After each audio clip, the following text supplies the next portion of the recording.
தேவனுக்கே மகிமை உண்டாவதாக. பிரியமானவர்களே, அமெரிக்க ஐக்கிய நாட்டின் நியூஜெர்சி மாநிலத்தில் உள்ள நித்திய கிருபை சபையின் சார்பாக உங்களை வாழ்த்தி பாஸ்டர் பிரபாகரன் சி மேனன் அவர்களின் தேவ செய்தியினை கேட்கும்படி அன்புடன் வரவேற்கின்றோம். கர்த்தருடைய பரிசுத்த திருநாமத்திற்கு மகிமை உண்டாயிருப்பதாக. ஆமேன். பிரியமானவர்களே, புத்தி உள்ள ஸ்திரீ என்ற தலைப்பினை கொண்ட ஒரு தேவ செய்தியை இப்பொழுது நாம் கவனிக்கலாம். புத்தி உள்ள ஸ்திரீ. நீதிமொழிகள் 14ஆம் அதிகாரத்திலே 1ஆம் வசனத்திலே இவ்வண்ணமாய் நாம் வாசிக்கின்றோம். புத்தி உள்ள ஸ்திரீ தன் வீட்டை கட்டுகிறாள், புத்தி இல்லாத ஸ்திரீயோ தன் கைகளினால் அதை இடித்து போடுகிறாள். புத்தியுள்ள ஸ்திரீ தன் வீட்டை கட்டுகிறாள், புத்தி இல்லாத ஸ்திரீயோ தன் கைகளினால் அதை இடித்து போடுகிறாள்.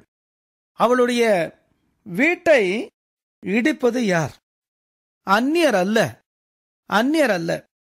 அவளுடைய வீட்டை அவள் புத்தி இல்லாமல் இருக்கும் பட்சத்தில் அவருடைய சொந்த கைகளே அவளுடைய வீட்டை இடித்து போடும் என்று சொல்லி பரிசுத்த ஆவியானவராகிய தேவன் பரிசுத்த வேதாகமத்திலே திருவுளம் பற்றி இருக்கிறார் என்று பார்க்கிறோம்.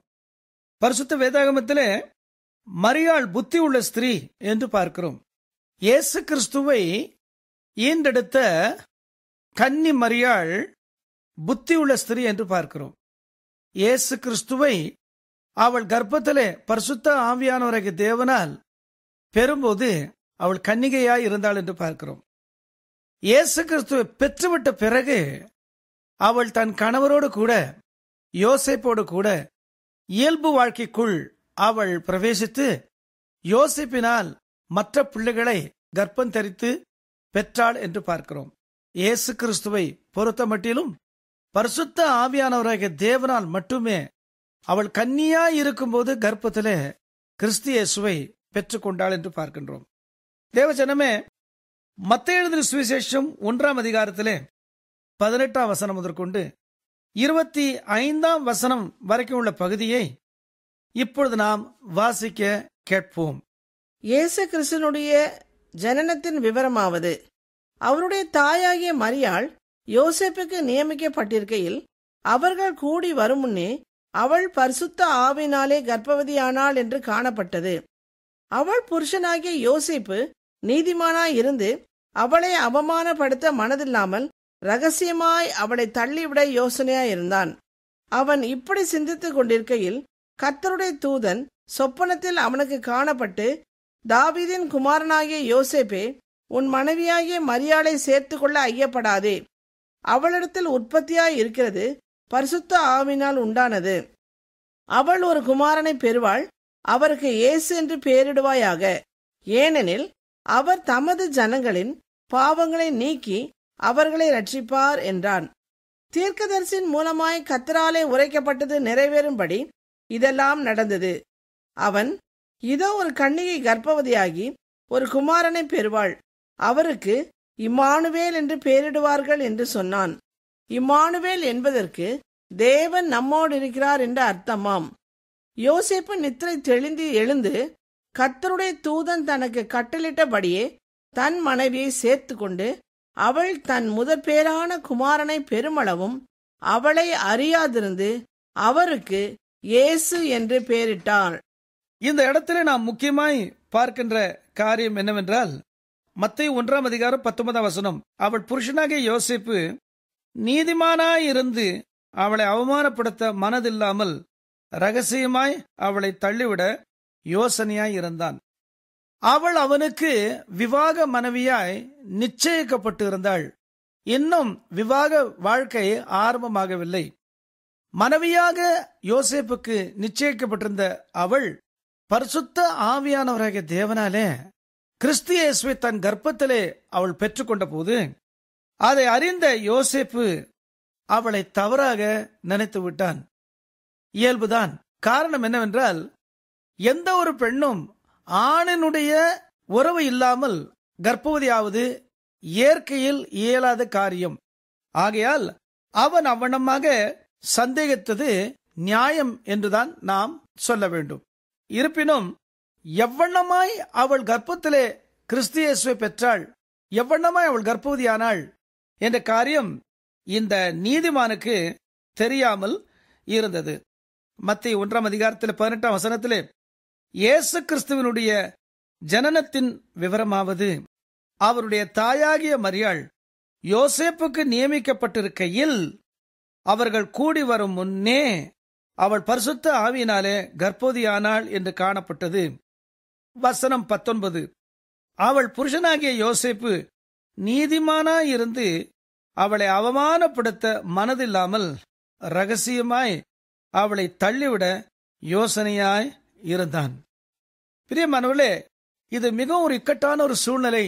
ஒரு கன்னி பெண்ணுக்கு ஒரு பக்கம் அவள் தேவனுக்கு கீழ்ப்படிய வேண்டும், மறுபக்கம் அவள் தன் புருஷனுக்கு தன்னுடைய நிலைமையை எடுத்து காண்பிக்க வேண்டும்.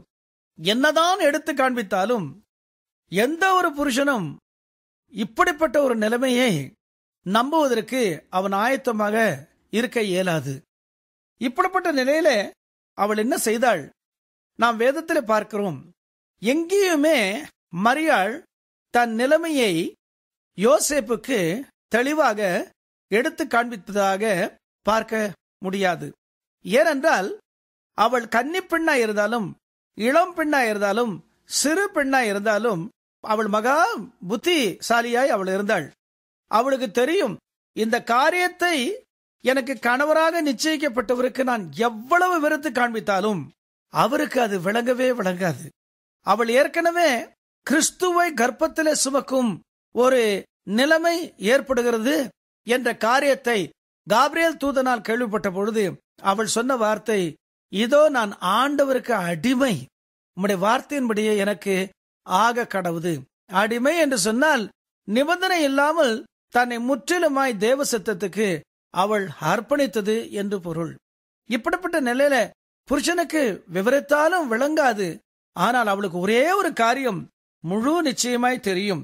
அதேனென்றால், என்னை விவாகம் பண்ண போகிறவர் நீதிமான், என்னை விவாகம் பண்ண போகிறவர் நீதிமான்.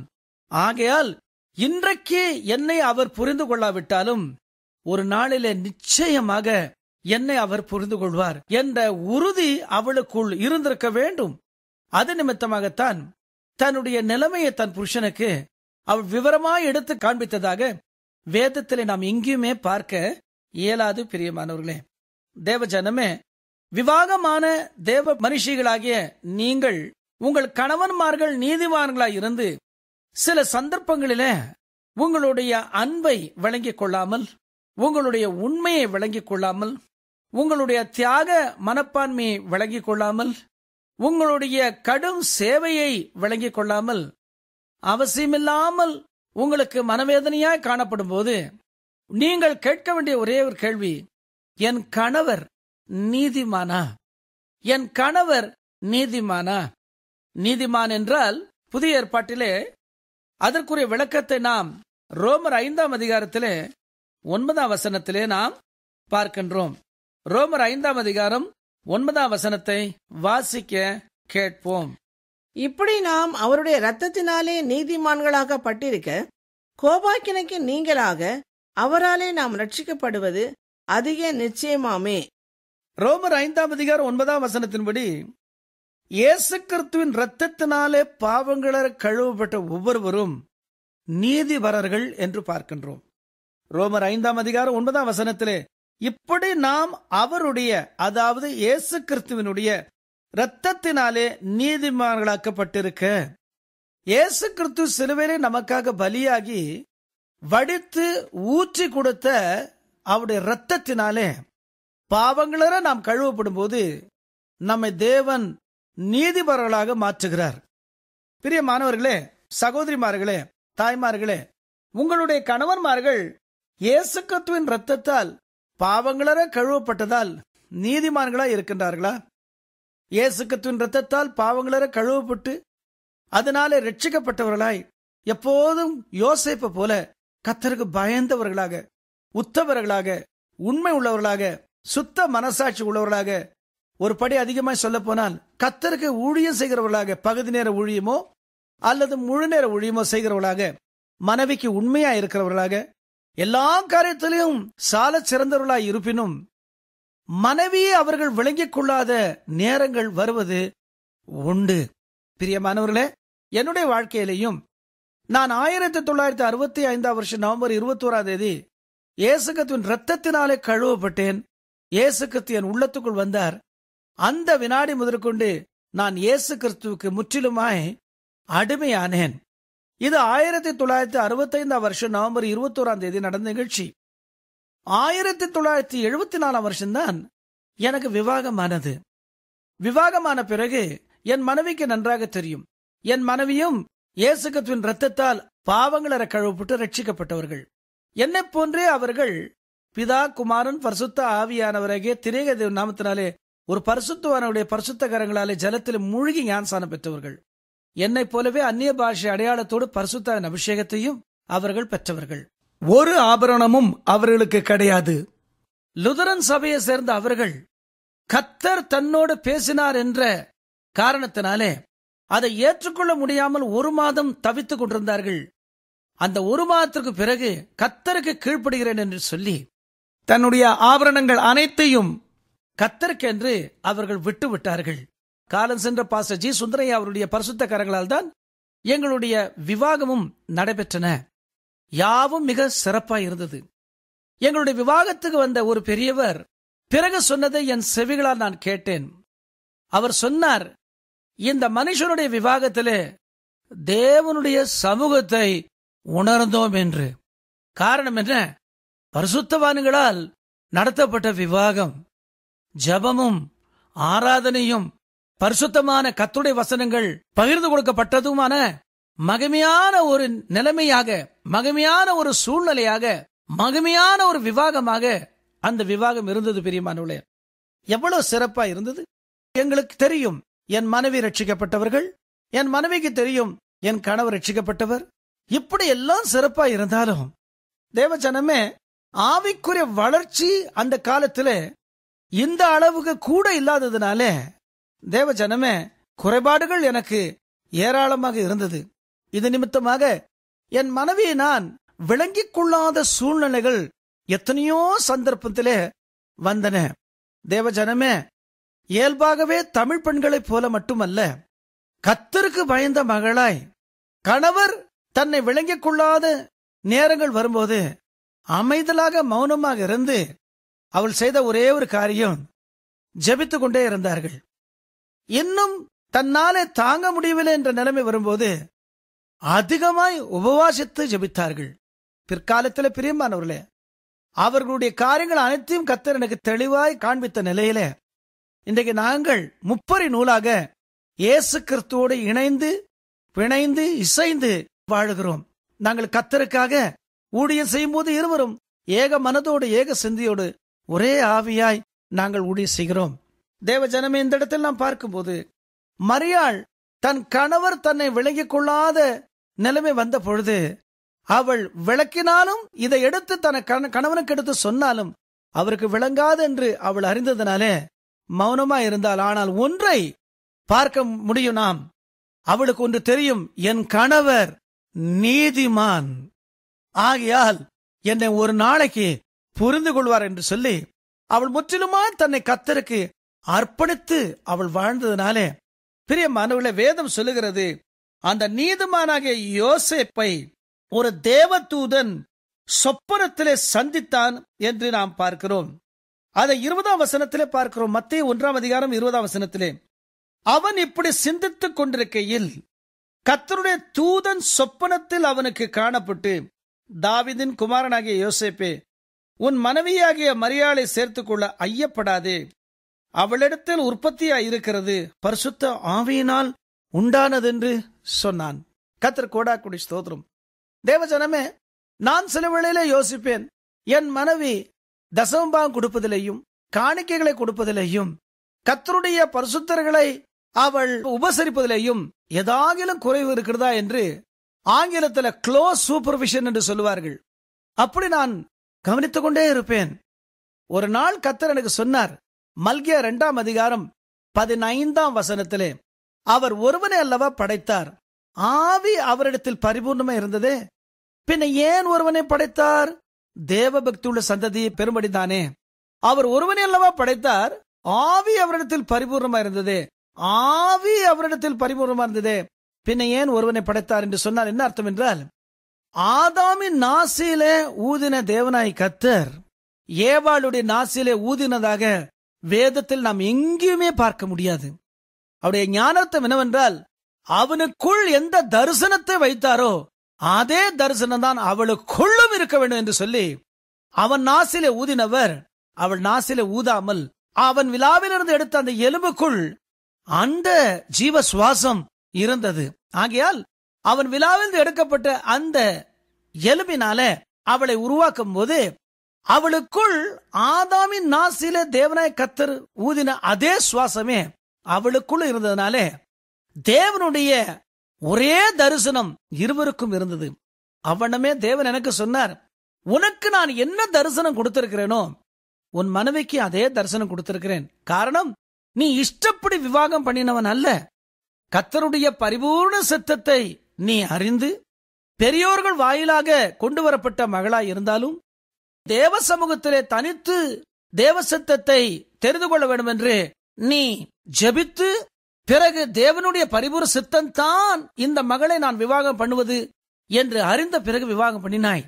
இவ்வளவு ஜாக்கிரதையாக உன்னுடைய திருமண வாழ்க்கை கட்டப்பட்டிருக்க உங்கள் இருவருக்கு நான் ஒரே தரிசனம் தான் கொடுத்திருக்கிறேன், உங்கள் இருவருக்கும் ஒரே ஆவியை தான் கொடுத்திருக்கிறேன் என்று சொல்லி மல்கியா 2ஆம் அதிகாரம் 15ஆம் வசனத்திலே அவர் ஒருவனேலவா படைத்தார், ஆவி அவரிடத்தில் பரிபூர்ணமாக இருந்ததே, பின்ன ஏன் ஒருவனை படைத்தார்? தேவ பக்தி உள்ள சந்ததியை பெரும்படிதானே. ஆவி அவரிடத்தில் பரிபூர்ணமாக இருந்தது என்று சொன்னால் அவர் பல பொம்மைகளை உண்டாக்கி ஒவ்வொரு பொம்மையின் நாசிலும் ஊதியிருப்பாரனால் பல பொம்மைகள் எழும்பிருக்கும். தேவன் அப்படி செய்யவில்லை. அவன் நாசிலே மாத்திரம் ஊதினார்.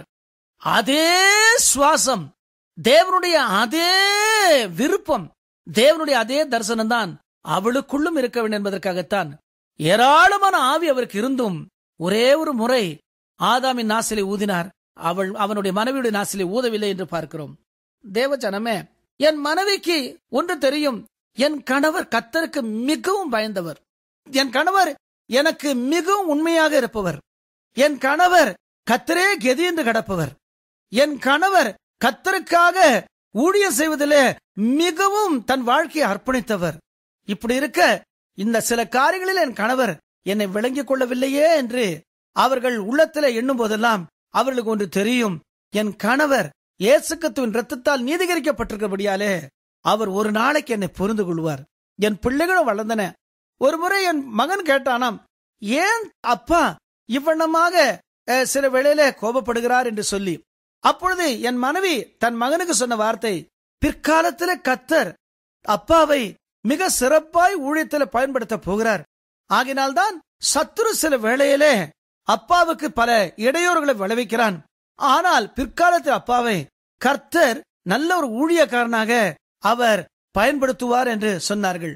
தேவ கிருபையினாலே பிரியமானவர்களே, பல ஆண்டுகள் ஆயினும் என் மனைவி சொன்ன அதே வார்த்தை இன்றைக்கு என் வாழ்க்கையிலே நடைபெற்று வருகிறது. பிரியமானவர்களே, தேவ ஜனமே, இந்த செய்தியை கேட்கிற சகோதரிமார்களே, உங்கள் கணவன்மார்கள் நீதிமான்கள், இயேசு கிறிஸ்துவின் இரத்தத்தால் அவர்கள் நீதிகரிக்கப்பட்டவர்கள், அந்நிய பாஷை அடையாளத்தோடு பரிசுத்த ஆவியினாலே நிரம்பி இருப்பவர்கள், உங்களுக்கு மிகவும் உண்மையா இருக்கிற கணவர், ஆனால் ஏனோ ஒரு சில காரியங்களிலே உங்களை விளங்கிக் கொள்ளவில்லையே என்று இருக்கும்போது ஞாபகத்தை வைத்துக் கொள்ளுங்கள், உங்கள் கணவர் இயேசு கிறிஸ்துவின் இரத்தத்தினாலே பாவங்கள கழுவப்பட்டு நீதிமானாய் இருந்து அந்த தேவ நீதியிலே நிலைத்திருக்கும் பட்சத்தில் ஒரு நாளைக்கு கர்த்தர் உங்களை புரிந்து கொள்ளும்படி வசனத்தின் வாயிலாகவோ இல்லாவிட்டால் தீர்க்க தரிசனத்தின் வாயிலாகவோ சொப்பனத்தின் வாயிலாகவோ தரிசனத்தின் வாயிலாகவோ எப்படியோ விளக்கி கொடுப்பார். அந்த நாழிகை முதற்கொண்டு உங்கள் கணவர் அதுவரைக்கும் இருந்திராத அன்பையெல்லாம் அதிகமாய் உங்களுக்கு காண்பிக்க ஆரம்பிப்பார். புத்தி உள்ள ஸ்திரீயாக நீங்கள் இருக்கிறபடியாலே பிரியமானவர்களே, நீதிமானாகிய கணவர் விளங்கிக் கொள்ளாத நேரத்திலே அவர்களோடு நீங்கள் வீணான சர்ச்சை வைத்துக் கொள்ளக்கூடாது, அவர்களோடு வீணான வாக்குவாதம் வைத்துக் கொள்ளக்கூடாது. இன்றைக்கு மேற்கத்திய நாட்டுடைய பாணிகள் இன்றைக்கு ஆசியாவிலும் நுழைந்து எத்தனையோ குடும்பங்கள் விவாகரத்துக்குள் தள்ளப்பட்டிருப்பதை நாம் பார்த்து வருகிறோம். பிரியமானவர்களே, எத்தனையோ குடும்பங்கள். காரணம் என்ன? பெண்களுக்கு தாங்கிக் கொள்ள சகித்துக் கொள்ள அந்த தன்மையே அதிகமா இல்லாமல் போய்விட்டது. காரணம் என்ன? ஜீவ வசனங்களால் அவர்கள் வளர்க்கப்பட வேண்டும். அவர்களுடைய படிப்பு, அவருடைய பட்டம், அறிவு இருமாப்பை உண்டாக்குகிறது என்று எழுதப்பட்டபடியே ஒரு வகையில் பட்டமும் படிப்பும் அவசியம், கண்டிப்பாய் அவசியம். அதே சமயத்துல அதற்கு மணிமகுடமாய் அமைய வேண்டியது கர்த்தருடைய ஜீவ வசனங்கள். சகோதரிமார்களே, உங்கள் கணவன்மார்கள் இயேசு கிறிஸ்துவின் இரத்தத்தால் நீதிகரிக்கப்பட்டவராய் இருந்தும் உங்களை விளங்கிக் கொள்ளவில்லை என்ற நிலைமை இருக்குமானால் நீங்கள் செய்ய வேண்டிய ஒரே ஒரு காரியம், என் கணவர் நீதிமானாய் இருக்கிறபடியால் ஒரு நாளைக்கு என்னை என் கணவர் விளங்கிக் கொள்ளும்படி என் தேவன் அவருக்கு வெளிப்படுத்தலை கொடுப்பார். ஒருவேளை தரிசனத்தை கொடுப்பார், ஒருவேளை சொப்பனத்தை கொடுப்பார். எப்படியும் என் கணவர் என்னை புரிந்து கொள்வார். காரணம், என் கணவர் நீதிமான். அதற்கு அடுத்தபடியாக சூனேமியாளை குறித்து பார்க்கிறோம். அவளுடைய புருஷன் அன்புள்ளவன் என்று பார்க்கிறோம். அந்த அன்புள்ளவன் எப்படிப்பட்டவன்? பிரியமான புருஷன் என்று பார்க்கிறோம். யோசேப்பு புரிந்து கொள்ளும் புருஷன், அவன் நீதிமான். சூலேமியாளுடைய புருஷன் பிரியமான புருஷன், அவன் அன்புள்ளவன் என்று பார்க்கிறோம். இதை குறித்து 2 ராஜாக்களின் புஸ்தகத்திலே 4ஆம் அதிகாரம் 8ஆம் வசனம் 9ஆம் வசனத்தை வாசிக்க கேட்போம். பின்பு ஒரு நாள் எலிசா சூனேமுக்கு போயிருக்கும் போது அங்கே இருந்த கனம் பொருந்திய ஒரு ஸ்திரீ அவனை போஜனம் பண்ண வருந்தி கேட்டுக்கொண்டாள். அப்படியே அவன் பயணப்பட்டு வருகிற போதெல்லாம் போஜனம் பண்ணும்படி அங்கே வந்து தங்குவான். அவள் தன் புருஷனை நோக்கி, இதோ நம்மிடத்தில் எப்போதும் வந்து போகிற தேவனுடைய மனுஷனாகிய இவர் பரிசுத்தவான் என்று காண்கிறேன். 2 ராஜாக்களின் புஸ்தகம் 4ஆம் அதிகாரத்திலே 8ஆம் வசனம் 9ஆம் வசனத்தை இணைத்து வாசிக்கும் போது, பின்பு ஒரு நாள் எலிசா சூனேமுக்கு போயிருக்கும் போது அங்கே இருந்த கனம் பொருந்திய ஒரு ஸ்திரீ அவனை போஜனம் பண்ண வருந்தி கேட்டுக்கொண்டாள். அப்படியே அவன் பயணப்பட்டு வருகிற போதெல்லாம் போஜனம் பண்ணும்படி அங்கே வந்து தங்குவான். அவள் தன் புருஷனை நோக்கி, இதோ நம்மிடத்தில் எப்போதும் வந்து போகிற தேவனுடைய மனுஷனாகி இவர் பரிசுத்தவான் என்று காண்கிறேன். வசனம் 10 வாசிக்கலாம். நாம் மெத்தையின் மேல் ஒரு சிறிய அறை வீட்டை கட்டி அதில் அவருக்கு ஒரு கட்டிலையும் மேஜையும் நாற்காலியையும் குத்து விளக்கையும் வைப்போம். அவர் நம்மிடத்தில் வரும்போது அங்கே தங்கலாம் என்றாள். சூனேமியாளுடைய சரித்திரத்தை நாம் வாசிக்கும் போது அவளுடைய புருஷனை குறித்து அதிகமாக நாம் அங்கே பார்க்க முடியாவிட்டாலும் அவளுடைய புருஷன் தன் அன்பு மனைவி என்ன சொன்னாலும் ஏற்றுக்கொள்ளுகிறவனா இருந்தான். காரணம், அவனுக்கு நன்றாக தெரியும், என் மனைவி சராசரி பெண் அல்ல, என் மனைவி கனம் புரிந்தின ஸ்திரீ, அவள் ஞானமுள்ள ஸ்திரீ. அதற்கு உதாரணமாக ஒன்று நாம் பார்க்கலாம். அவள் தன் வீட்டுக்கு போஜனம் பண்ணும்படி அழைத்தது ஒரு தீர்க்கதரிசியை. ஆனால் அந்த தீர்க்கதரிசியை தன் வீட்டிலே தங்க வைக்க வேண்டும் என்ற தீர்மானம் ஏன் அவளுக்கு வந்ததென்றால், அழைத்த போது அவர் தீர்க்கதரிசி என்று மட்டும் அறிந்திருந்தாள். ஆனால் பிறகு அவள் பார்த்தது தீர்க்கதரிசி மட்டுமல்ல, அவர் அந்த எலிசா தீர்க்கதரிசி மட்டுமல்ல, அவர் தீர்க்கதரிசியிலும் மேற்பட்டவர், அவர் பரிசுத்தவான். தேவச்சனமே, அவ்வளவு ஞானம் படைத்த ஸ்திரீ தீர்க்கதரிசி என்ற முறையிலே அவருக்கு செலுத்த வேண்டிய கனத்தை செலுத்தினாள். வீட்டிற்கு அழைத்து அவருக்கு விருந்தெல்லாம் கொடுத்தாள். ஆனால் வீட்டிலே தங்க விட மாட்டாள். அந்த எலிசா பரிசுத்தவான் என்று பார்த்த பிறகுதான் அவரை வீட்டிலே தங்க வைக்கலாம் என்று தன் கணவரிடத்திலே சிபாரிசு செய்தாள் என்று பார்க்கிறோம். தேவஜனமே, அவள் என்ன செய்திருக்கலாம்? என் கணவர் அன்புள்ளவர், என் கணவர் பிரியமான புருஷர், நான் எதை செய்தாலும் அவர் அதை மறுக்க மாட்டார், ஏற்றுக்கொள்வார். ஆகையினால் அவரிடத்தில் இதை குறித்து நான் ஒன்றும் சொல்ல வேண்டிய அவசியம் இல்லை.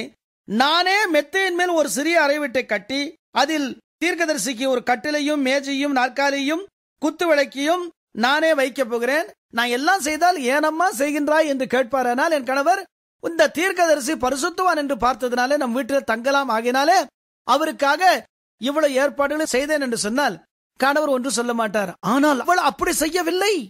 புதிய ஏற்பாட்டின்படி பிரியமானவளே, மனைவிக்கு தலை கணவன், கணவனுக்கு தலை கிறிஸ்து, கிறிஸ்துவுக்கு தலை தேவன். இதுதான் புதிய ஏற்பாட்டிலே நாம் பிரத்யட்சமாக வாசிக்கின்ற குடும்பத்தினுடைய ஒழுங்கு. எந்த இடத்துல இந்த ஒழுங்கு பராமரிக்கப்படவில்லையோ அந்த குடும்பத்திலெல்லாம் குழப்பம் நிறைந்திருக்கும் என்று பார்க்கின்றோம். தேவ ஜனமே, பழைய ஏற்பாட்டிலும் கணவர் எனக்கு தலை, என் கணவரை கேளாமல் நான் ஒன்று செய்ய மாட்டேன், அவர் அன்புள்ளவர்தான், அவர் பிரியமான புருஷன்தான், இருப்பினும் அவருக்கு தெரியாமல் அவருடைய உத்தரவு இல்லாமல் ஒன்றையும் செய்ய மாட்டேன். காரணம், நான் என்னதான் கனம் புரிந்தவனாய் இருந்தாலும், என்னதான் புத்தி உள்ள ஸ்திரியா இருந்தாலும், என்னதான் நான் குணசாலியான ஸ்திரியா இருந்தாலும், என்னதான் எனக்கு அறிவு அதிகமா இருந்தாலும், அவர் எனக்கு தலையாக தேவனால் நியமித்ததை நான் கனப்படுத்துவது தேவனையே கனப்படுத்துவது. ஆகையாலே என் கணவருக்கு தெரியாமல் நான் ஒன்றையும் நான் செய்ய மாட்டேன் என்று சொல்லி, பிரியமானவர்களே, கணவரிடத்தில் கேட்ட பிறகுதான் அந்த தீர்க்கதரிசிக்கு மெத்தையின் மேல் ஒரு சிறிய அறைவீட்டை கட்டி அதிலே அவருக்கு ஒரு கட்டிலையும் மேஜையும் நாற்காலியும் குத்து விளக்கையும் வைத்து அங்கே தீர்க்கதரிசியை அவள் தங்கும்படி வைத்தாள் என்று பார்க்கின்றோம். தேவஜனமே, 2 காரியத்தை நாம் பார்த்தோம். மரியாளுடைய கணவன் நீதிமான், சூலமியாளுடைய கணவன் அன்புள்ளவன். மரியாளுடைய கணவன் புரிந்து கொள்ளும் புருஷன், சூலமியாளுடைய கணவன் பிரியமான புருஷன். 2 ஸ்திரீகளும் தங்கள் கணவர் விஷயத்தில் எப்படி நடந்தார்கள் என்பதை விளக்கமாய் பார்த்தீர்கள். நீங்களும் அவ்வண்ணமாகவே உங்கள் கணவன்மார்களை கனப்படுத்தி அவருக்காக நீங்கள் ஜெபித்துக் கொண்டிருப்பீர்களானால் அவர்கள் உங்களை தங்களுக்கு கிரீடமாய் பாவித்து உங்களை மேன்மைப்படுத்துவார். அன்பின் பிதாவே, நாங்கள் நன்றியோடு போய் துதிக்கிறோம். இந்த வசனங்கள் அநேக சகோதரிமார்களுடைய குடும்பத்திலே மாபெரும் ஒரு சமாதானத்தையும், கணவரோடு கூட ஒரு நிலையான நிரந்தரமான மகிமையான ஐக்கியத்தை உண்டு பண்ணும்படியாக நாங்கள் ஜெபிக்கிறோம். இயேசு கிறிஸ்துவின் ஜீவ நாமத்தில் வேண்டிக் கொள்கிறோம் எங்கள் பரம்பிதாவே, ஆமென். உங்கள் ஜெப தேவைகளுக்கும் தேவ ஆலோசனைகளுக்கும் egagchurch.com என்னும் எங்கள் திருச்சபை இணையதளத்தின் வாயிலாக எங்களை தொடர்பு கொள்ள அன்புடன் உங்களை அழைக்கின்றோம். மீண்டும் உங்கள் நினைவிற்கு egagchurch.com